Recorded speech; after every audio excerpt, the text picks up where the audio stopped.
Hi guys, welcome again sa vlog ko, si Mel Junicio ito.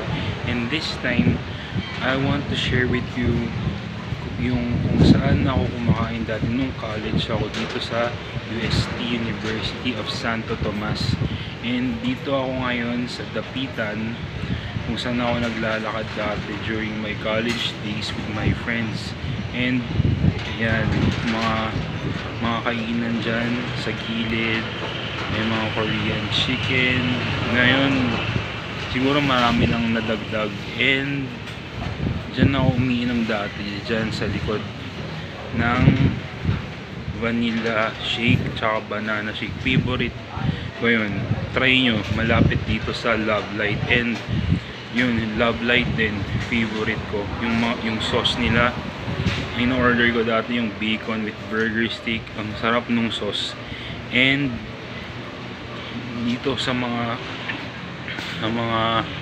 iba pa sa surroundings. And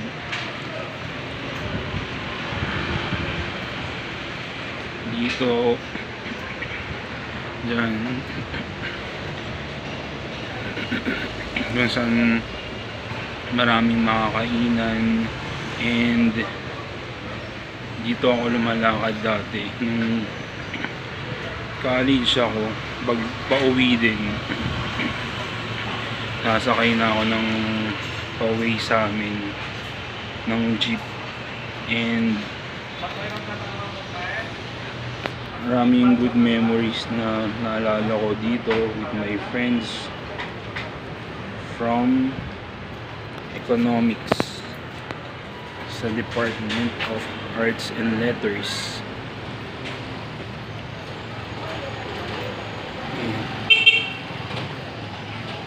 Dyan sa mga side may mga kainan.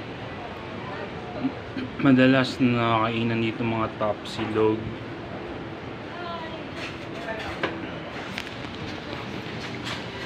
Dyan sa likod mga tapahan.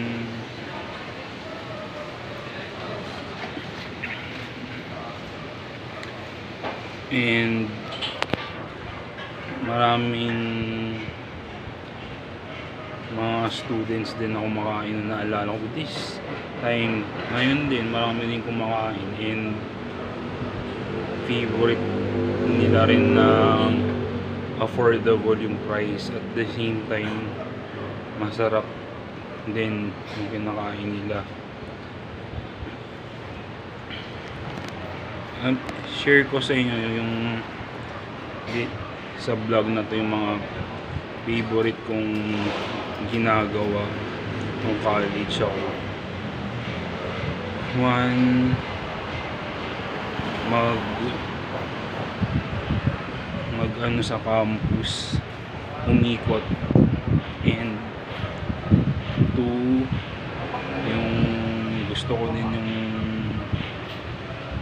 mag-try ng different foods dito sa labas ng UST. 3, gusto kong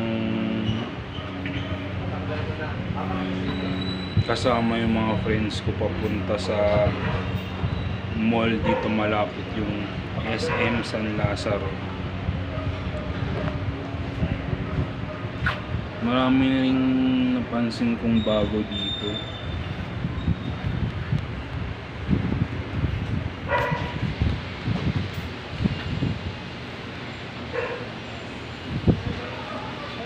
Thank you dahil lagi nyo akong sinusupport sa mga vlogs ko. And thank you dahil laging kayong nag-review sa mga videos ko.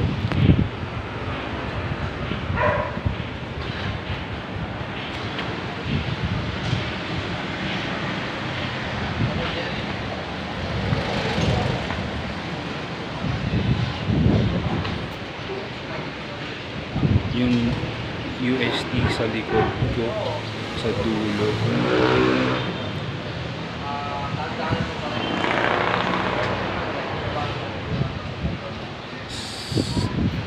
try nyo talaga yung love light and yung mga shape dito. Yan yung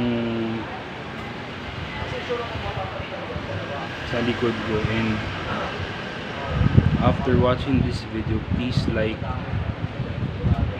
the like button and subscribe to my channel, Melrick Junicio. And you can also see my other media, Twitter, Instagram, and YouTube. And always, if you are Tomasian, be proud na nag-aaral ka sa university na to. See you guys.